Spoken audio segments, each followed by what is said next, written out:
नमस्कार, काव्य ओवी ब्लॉग्समध्ये तुमचं स्वागत आहे। आज मी आलेली आहे माणगावमध्ये। माणगावपासून पुढे अजून थोड्याशा अंतरावर आलेले आहे। हॉटेल आनंदभवन म्हणून हॉटेल आहे। इथे कार्यक्रम आहे, जो बाळाचं नाव ठेवण्याचा कार्यक्रम आहे, म्हणजेच बारसं आहे। तर येताना इतकी ट्रॅफिक लागली की साधारणतः आमच्या पेणवरनं पोहोचायला 1.5 तास लागला, पण त्याच्या पुढे ट्रॅफिकमध्ये 2 तास गेले। म्हणजे 3.5 तास आम्ही इथेच अडकलेलो होतो। आत्ताशी पोहोचतोय, म्हणजे वाजलेले दुपारचे 2। तर निघालो होतो साधारणतः 9:30 वाजता आणि 2 वाजता पोहोचलेलो आहोत आम्ही माणगावमध्ये।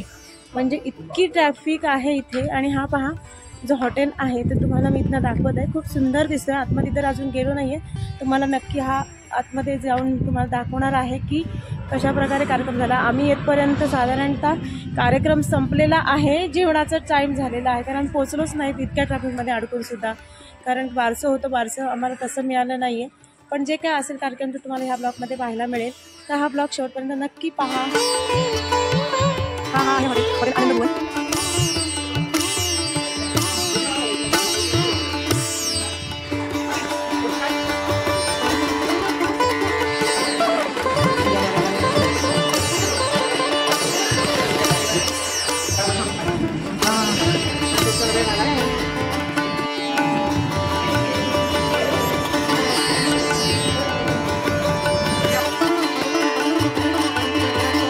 आता कार्यक्रमाच्या जागी पोहोचलेलो आहोत आणि इथे झालेला आहे बारसं, म्हणजे नामकरण सोहळा संपलेला जवळजवळ आहे। फक्त जेवायला माणसं बसली होती, इतकंच राहिलं होतं आमच्यापुरतं। नेहमीच आमच्याबरोबर असं कसं होतं काय माहिती, पण ट्रॅफिक जर लागली नसती तर आम्ही कार्यक्रमाला एकदम परफेक्ट टायमामध्ये पोहोचलो असतो। पण असू दे, जे काय होतं ते मिळालं। थोडंसं बाळाला आपल्या हातून जे काय गिफ्ट द्यायचं होतं किंवा आईवडिलांना शुभेच्छा द्यायच्या होत्या ते दिल्या आणि मग आम्ही पुढच्या जेवणाच्या कार्यक्रमाला गेलो। कारण की आमच्याकडेच काहीच पर्याय नव्हतं, पण डेकोरेशन अतिशय सुंदर केलं होतं। बाळ तर एकदम खूप गोंडस होतं असं आहे आणि त्याच्या आईवडिलांनी खूप छान असे कार्यक्रम केलं होतं। तर मी सुद्धा त्याच्या आईची ओटी भरून घेतली, कारण नामकरण सोहळ्यामध्ये आईची ओटी भरली जाते। तर आईची ओटी भरली, बाळाला छोटंसं गिफ्ट दिलं आणि मग आम्ही जेवायला गेलो।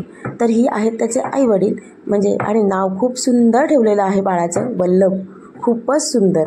आणि हे एक AC रूम होतं हॉटेलमधलं, सुंदर होतं हेही, आणि तिथलं जेवणसुद्धा अतिशय सुंदर होतं।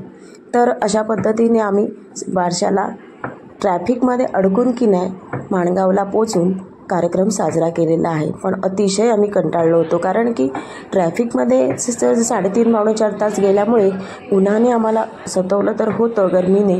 आणि मग पोचल्यानंतर तिथे कार्यक्रमासाठी फक्त आणि फक्त आम्ही अर्धा तासच थांबलो। तिथलं कार्यक्रम जवळपास आवरत आलं होतं, पण तरी देखील तिथलं कार्यक्रम जे काय मिळालं त्याचा आम्ही आनंद घेतला।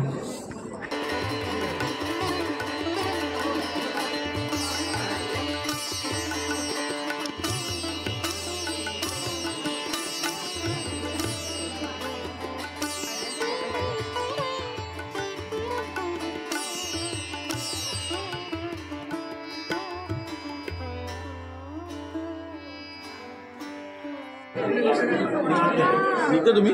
निघाले? हो, नाही निघालो नाही।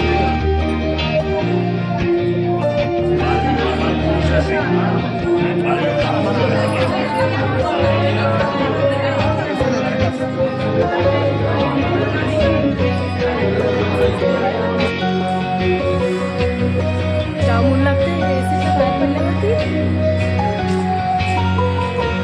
चला पाणी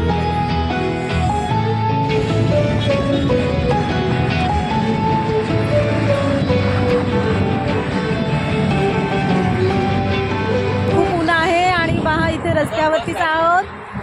तर आता ट्रॅफिक बघूया काय लागते का। आणि हा होता रेस्टॉरंट, हॉटेल छान असं होता, सुंदर। तर इथे आम्हाला थोडीशी ट्रॅफिक लागलीच, ते कंटाळा तर आलेला ह्या ट्रॅफिकचा, पण भरपूर अशी लागली नाही, कारण की आम्ही जेव्हा जाताना 3.5 तास लागले आम्हाला, त्याप्रमाणे इथे आम्हाला नाही लागली।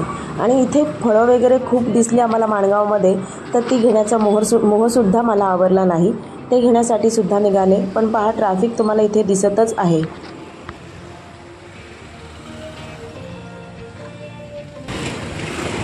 सर्व कसं आहे वाटा देख भाजलेला बिया नाही काय कशा बिया भाजलेल्या कशा काय 150 रुपयाला कितीला एवढं नक्की कशी देणार सांग गाडी थांबली आमची बोल कशी देणार नक्की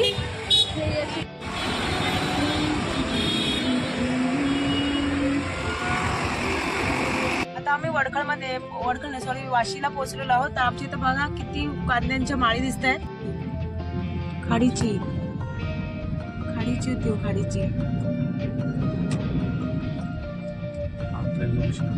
जुलूशी कोलंबी वगैरे असे मग घेऊन ठेवले असे टेन्शन नसते ना त्यांना तुमचं नाही आणलं मी घरी पोहोचलेली आहे माणगावला येऊन आज आता ट्रॅफिक खूप मिळाली नाही मला सकाळी खूपच मिळालेली तर संध्याकाळचे वाजलेले आहे 5:30 म्हणजे मी 9:30 वाजता निघाले होते ते 2ला त्या तिकडे माणगावला पोहोचले 2:15 त्यानंतर फक्त अगदी अर्धा पाऊण तासच आम्ही थांबलो लगेच जेवलो वगैरे आणि लगेच निघालो तरी तिथे 3:15 वाजता निघाल्यानंतर इथे यायला मला 5:30 झाले थोडीशी ट्रॅफिक लागली होती आवडला असेल तर जास्तीत जास्त शेअर करा चॅनलला सबस्क्राईब करा धन्यवाद हा ब्लॉग पाहिल्याबद्दल